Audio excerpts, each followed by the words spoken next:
કે જે કોંગ્રેસના હાથના પંજામાં આવ્યો કોઈ દમ રહ્યો નથી.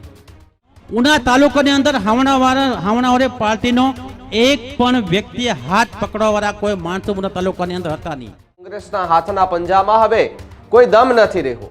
ભારતીય જનતા પાર્ટીના કાર્યકર્તાઓને ભારતીય જનતા પાર્ટી ટિકિટ આપીને કમળનું નિશાન લઈને આવે એની ઉપર તમે મતદાન કરજો. શાહ એમડી હાઈસ્કૂલ ગ્રાઉન્ડ ખાતે કોળી સમાજના સમૂહ લગ્નનું ભવ્ય આયોજન કરવામાં આવ્યું હતું.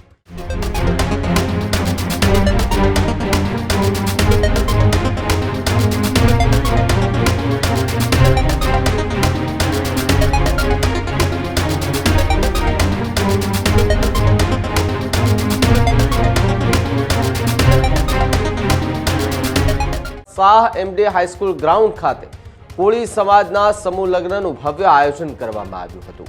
ગીરગઢડા નવયુવક એજ્યુકેશન ચેરિટેબલ ટ્રસ્ટે સમૂહ લગ્નનું આયોજન કર્યું હતું. સમૂહ લગ્નમાં ઉનાના ધારાસભ્ય કાળુ રાઠોડે રાજકીય નિવેદન આપ્યું છે. કાળુ રાઠોડે કોંગ્રેસ અને આમ આદમી પાર્ટી પર આકરા પ્રહારો કર્યા છે. પહેલા તેમણે કોંગ્રેસની વાત કરતા કહ્યું કે કોંગ્રેસના હાથના પંજામાં હવે કોઈ દમ નથી રહ્યો, પણ એની વચ્ચે એક હાવેણાવાળા આવ્યા છે.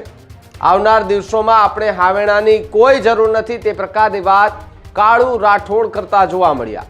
ઉનાની અંદર હાવેણાવાળાનો એક પણ વ્યક્તિ એ હાથ પકડવા માટે નથી તેવી વાત કાળુ રાઠોડ કરતા જોવા મળી રહ્યા છે.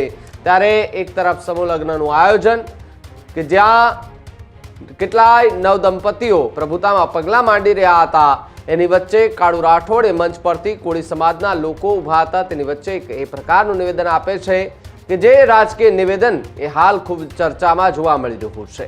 સમૂહ લગ્નમાં ઉનાના ધારાસભ્ય કાળુ રાઠોડ કે જેઓના નિવેદન હાલ સોશિયલ મીડિયા પર એ ખૂબ વાયરલ થઈ રહ્યું છે અને આ નિવેદનને લઈને ગીર સોમનાથની અંદર રાજકીય ગરમાવો જે છે તે હાલ એ જોવા મળી રહ્યો છે.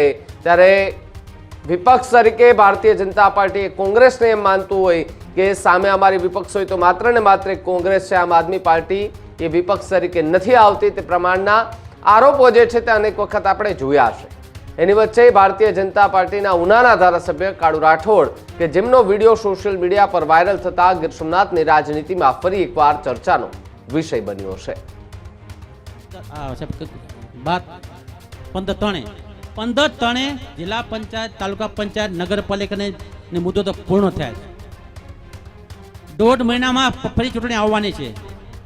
1.5 મહિનામાં ફરી ચૂંટણી આવવાની છે. તમે 5 વર્ષ પહેલા તાલુકા પંચાયત, નગરપાલિકા, જિલ્લા પંચાયત તમે જે મતદાન કર્યું હતું એની ચૂંટણી ફરી એકવાર 1.5 મહિનામાં આવવાની. ત્યારે અત્યારથી હું તમને મારી વિનંતી કરું છું કે આવનાર દિવસોમાં તાલુકા પંચાયત, જિલ્લા પંચાયત, નગરપાલિકામાં જ્યાં જ્યાં ભારતીય જનતા પાર્ટીના કાર્યકર્તાઓને કમળનું નિશાન લઈને આવે એ બધાને મારી વિનંતી છે ત્યાં જ્યાં ભારતીય જનતા પાર્ટીના કાર્યકર્તાઓને ભારતીય જનતા પાર્ટી ટિકિટ આપીને કમળનું નિશાન લઈને આવે એની ઉપર તમે મતદાન કરજો.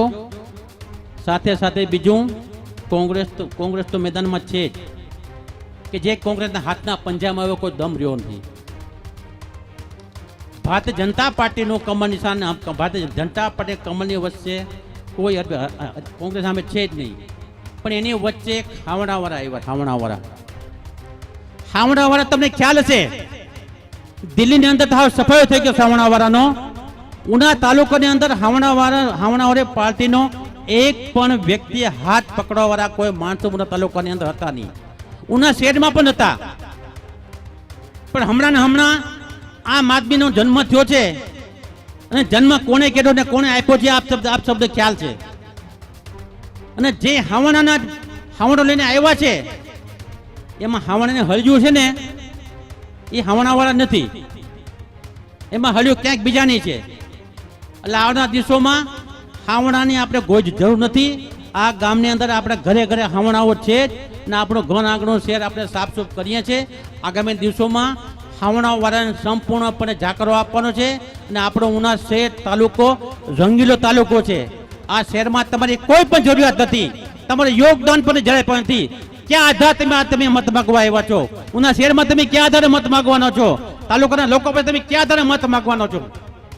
કોઈ પણની વાતોમાં આવ્યા વગર મુક્તપણે ફરી એકવાર તાલુકા પંચાયત, જિલ્લા પંચાયત ચૂંટણી, નગરપાલિકા ચૂંટણી આવે ત્યારે કમળના નિશાન જે લઈને આવે આપણે કમળના નિશાન ઉપર જંગીન બહુમતી એટલી કરજો.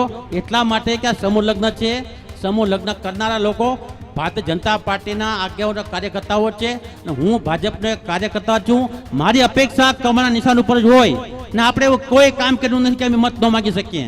એટલે આવનારા દિવસોમાં જે કમળના નિશાન લઈને આવે એને બધું મતદાન કરજો. Thank you.